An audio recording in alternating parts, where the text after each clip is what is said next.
Glad to be back with our next guest. Yeah, of course. You know, it's just I'm not a political nerd, so I get a little worn out, and sometimes it's too much. It's tiring. It's cloying. Yeah. Fair. But like by the third carpenter speaking, I got gout. But I understand why it's necessary. Our next guest, you know him, you love him. He's a senator from the great state of Texas, which is concerning how sometimes it's going pretty purple. Californians, keep your hands off my Texas. That sounds like a bumper sticker, and I hate myself. But his podcast is Verdict with Senator Ted Cruz. Mr. Cruz, how are you, sir? Stephen, great to be with you. And I got to start by saying, you just said a minute ago, you're not a political nerd. You are literally dressed as Abraham Lincoln sitting beneath a giant American flag. I would have to call you out as perhaps being objectively false on that one. Well, I think you're a little obtuse because I'm not a fan of his politics, more so as his vampire hunting. So okay, that is one of the coolest movies, and who knew Honest Abe could throw an axe and take out a vampire? That's solid. You know what, though? I was just talking about this earlier this morning with Audio Wade. You know, Abraham Lincoln was a man who was known to cry. He was emotional. He was incredibly artistic. He's obviously foremost known as an intellectual, but he was a very physical man. I mean, this is a guy who did wrestle, and that's sort of something we've lost a little bit. I've talked about this before. It used to be jack of all trades, master of one. And then a mockery of that colloquialism became master of none. It's kind of a new idea to establish a man's identity. You're a jock, you're an intellectual, you're an artist. If you look at Abraham Lincoln or Teddy Roosevelt, they were all of those things. Otherwise, you weren't considered a complete man. As a history buff, where do you think that changed? Well, I do want to draw a line and just make clear, unless things go horribly wrong in this discussion, I don't intend to cry, and I don't intend to wrestle you. So I'm just sort of drawing some boundaries. Well, I intend to throw an axe, but you're obviously, that's the beauty of Zoom and Skype. So there's a silver lining to quarantine. By the way, I actually just this past weekend, didn't throw an axe, but threw a hatchet. And we had, I hosted a fundraiser for a bunch of Republican candidates running for the House, and we were doing it in Colorado, and we were going to do skeet shooting. And unfortunately, where we were, they prohibited discharging firearms because of the risk of fire. And so our skeet shooting event got canceled, and we had to figure out what do we do to replace it. We actually hired a company that does axe throwing instead. And so everyone there got to throw, actually it was really hatchets at this hunk of wood. And it's pretty fun stuff, actually. I had not thrown a hatchet before, but it was good fun. You and Uncle Buck, you want to see my hatchet? It's like an axe, only smaller. Listen, okay, let me ask you this. You're not speaking, obviously, at the convention. Now, is that because there would be a federal investigation like Mr. Pompeo, or was it just personal preference? They didn't ask me. I would have been happy to speak, but they didn't ask me. And so instead, I got the opportunity, rather than speak at the convention, to go on louder with Crowder. So personally, I think that's a step up in the world. Oh. Yeah. So, well, we know what you'll be doing in your alone time. Weeping. It won't happen on air, apparently. I apologize that we're your consolation prize. What message would you give right now to the American people if you were speaking at the convention? And we're reaching a lot of people right now. So, you know what? What message would you give right now? Let's think of this as your own convention with an outfit. Look, holy crap. I mean, yeah. The left has gone insane. Yeah. The Democratic Party has given in to the angry, crazed mob. They're embracing socialism, open borders. They want to abolish the police. They're burning our cities on fire. They're going up to people sitting at restaurants and screaming at them, demanding they put their fist in the air and be obedient to the mob. Right. This is nuts. It's tyranny. It's frightening. And listen, I think the path for Trump to win, the path to win the election, is focused on issues and substance and ideas. Freedom works. Tyranny doesn't. Free enterprise works. Socialism doesn't. The Constitution works. Totalitarianism doesn't. Right. If we focus on issues and substance, we win. I think the Democratic convention last week, what they wanted to focus on, they want this just to be a personality contest. They want it to be, do you or do you not like Donald J. Trump? And I think the Democrats think they win that personality contest.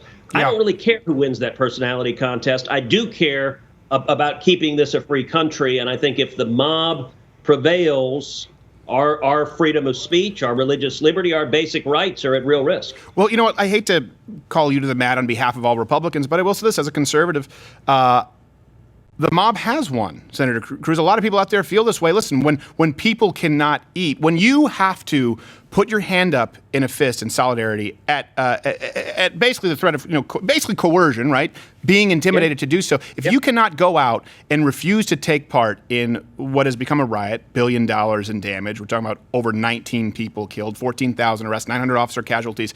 If you can't go out and live your life and disagree and not be afraid of the mob, you no longer live in a free country. A lot of Americans are tired of this. I would hate to see more people get hurt, but the more they overreach with these riots, the more I think they drive people into the arms of Trump. But a lot of people have been disappointed, saying, what does it take, Republicans and law and order president, to do something more serious? And do you think that's ill-founded? Because I know I felt that way a few times. Look, I agree. It is frustrating. I think that everyone in law enforcement needs to be absolutely clear. If you engage in violence, if you hurt somebody else, if you light a car on fire, if you loot a store, you'll be arrested, you'll be prosecuted, you'll go to jail for a long time. I think giving in to these mobs, giving in to this violence is incredibly destructive. I think there are a lot of Democratic politicians who are actively facilitating this, who support that it's their base. I chaired a hearing a couple of weeks ago on Antifa mob violence. And we had 7 Democratic senators who participated. Not a one was willing to say even a negative word about Antifa. Right. But you're right. There are a lot of Republicans also who are scared to engage. I think the Department of Justice ought to be doing more. I think we ought to be locking up those who are engaged in violence. They're assaulting law enforcement officers, and it's really dangerous. A few weeks ago, I was out in California visiting my in-laws there, and we were visiting with a friend of the family who is a kindergarten teacher in California. And she told me, she said, listen, I'm scared to speak. She said, there's a McCarthyism in the air that if I say the wrong thing, I'm going to be fired. So I just shut up. I'm not allowed to talk. Right. That's not America. No. That's not who we are. And this rigid, angry intolerance from the left is really dangerous, and we need everybody, whether you agree with them on policy or not, we need everyone to speak against the violence and the intolerance. Yeah, this is far beyond some grandparents and baby boomers protesting a health care mandate and cleaning up the park, leaving it cleaner than how they found it. I think we're at the point where you either need to send in the feds, because I'm not sure that murder, assault, battery, arson are state. I don't think it's a state thing. I think it kind of goes to, the national right to life, liberty, pursuit of happiness. Or, people need to not be afraid to stand up for themselves. Where you talk about, we see these videos of these people at these diners. Well, we can also, for every video where they just ask them to raise their fist, they also beat people within an inch of their life. I almost feel that people who stand up for themselves, not people who go out looking for a fight, should practically get a Presidential Medal of Freedom. There needs to be some emboldening for Americans to not be afraid to defend their loved ones. And there hasn't been a whole lot coming out from Washington, D.C. I know a lot of people feel that way. Well, and it's dangerous because these mobs, we've seen some people that have stood up to them that end up being beaten. Yeah. We had a Democratic state senator who I think it was in Wisconsin, who was a liberal and was gay, who was there filming one of the mobs tearing down monuments, and they beat him savagely. Right. And he was confused. He's like, wait, no, I'm on your side. I support you. But the angry mob in the French Revolution, they came even for the revolutionaries. And when Robespierre had the guillotine going, they would go after anyone. And Right. We should not be allowing this violence and threats of violence. Stephen, at the end of the day, it ain't complicated. You got a right to free speech. I'll defend anyone's right to free speech, whether they make sense or they're idiots. You have a right to say what you believe. You have a right to protest. Right. But you don't have a right to violence. You don't have a right to hurt someone else. You don't have a right to threaten someone else. And when you cross that line, there should be serious consequences. I agree. I think that there haven't been. I think it's been working too well for the mob. I think right now, unfortunately, there's been a lot of wait till I get to 3, and we've been on 3 for a while. Let me ask you this. Yep. You obviously are a skilled debater. That's kind of what you're known for. That's your calling card. I'm going to switch it on you. And by the way, when you're in school, there are few things that are cooler that help you meet new girls. Right. Hey, Yeah, exactly. You I'm were on just debate team, man. You have to Chess club. having to beat the ladies off with a stick. Have you heard his argument against quantitative easing? Shut up, Becky. You're weird and I hate you. Let me ask you this. Were you at some of our debate parties? I think I've had that conversation. I might have been in the auditorium somewhere near the back. Let me ask you this. I'm going to switch it. If you were advising Vice President Joe Biden, what advice would you give him to survive, aside from don't do it, don't show up, which I don't think is going to happen? How do you think he needs to perform to win this debate? Well, I think there's a chance he doesn't show up, because I think the Democrats' view is they believe they're winning and they don't want to do anything that entails risk. That's why they're hiding him in the basement right now. If he does show up, I'm actually worried that conservatives and libertarians, that the right has screwed up pretty badly, because I think a lot of folks on the right have greatly overstated Biden's intellectual deterioration. That you've got a lot of conservatives who think he's can't even operate the remote control. Yeah. They're expecting Gilbert Grape to show up. Yeah. And listen, has Biden slowed down a step? Clearly. But the truth of the matter is he said dumbass things when he was in his 20s. I mean, this is a guy who stuck his foot in his mouth a lot. Consistent. And, if you look back to the Democratic debates, he did fine. And I worry that, like, all the talk of dementia has defined the standard of success so low that if he stands up and gives 3 coherent sentences, everyone will be like, oh, my goodness, Biden did incredibly well because he didn't, trip. Yeah. It's the weekend at Bernie's syndrome, where it's just people going look at him, he's a fun guy, he's had a few too many. Joe, I think it's true that there's probably the expectations are so low, kind of like when one of these protests happens and a church or a business doesn't get burned down. People go, oh, look, there was one out there in the suburbs of Schenectady. That was peaceful. And people go, oh, yeah. No, that is exactly right. Listen, Biden is an affable guy. I mean, I know Joe personally. He's a likable guy. I mean, it just is a personal level. He's kind of jovial and fun and easygoing. Yeah. I think he'll try to have that come across in the debate, assuming they happen. The Democrats' strategy is not to focus on issues. So I think what Biden is going to say, he wants it to be all about Donald Trump. His whole thesis is Trump's a jerk. And so I think he's going to try to draw that contrast. I hope that Trump is able to draw a real contest of ideas and point out, listen, Biden has given in to the Bernie Sanders and the Elizabeth Warrens and the AOCs in his party. That's who's driving the train. And it is their radical agenda that will be dominant if Biden wins. I hope Trump is able to lay out that case and really make the case on substance. I think that's the path to victory.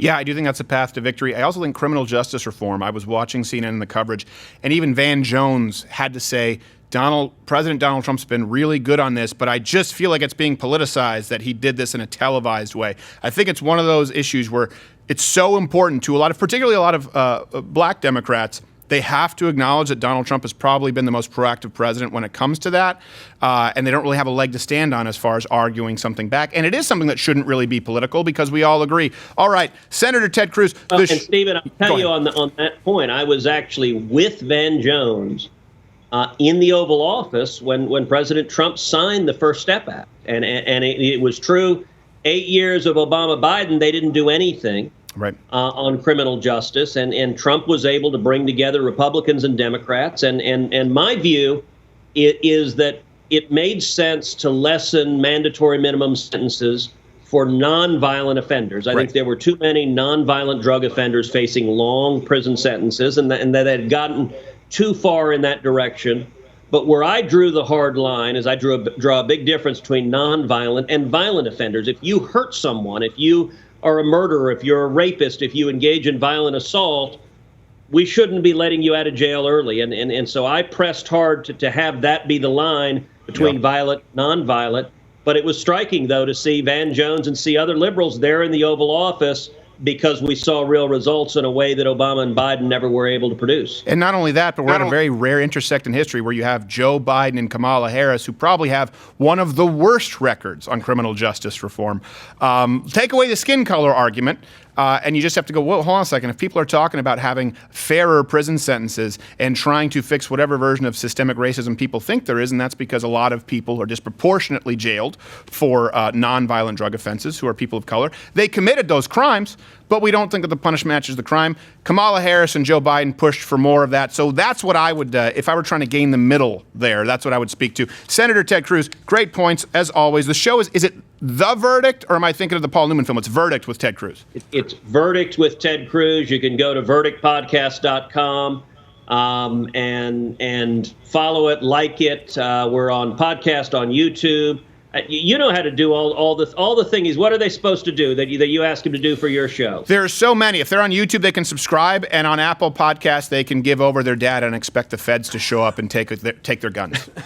Yeah, I might try to do a slightly more positive pitch than that. Well, listen, it's a good show, but when you accept terms, you have no idea what's in there, people. So it's no worse than accepting the terms on Apple or Android or Spotify for any other show, and it is a great show.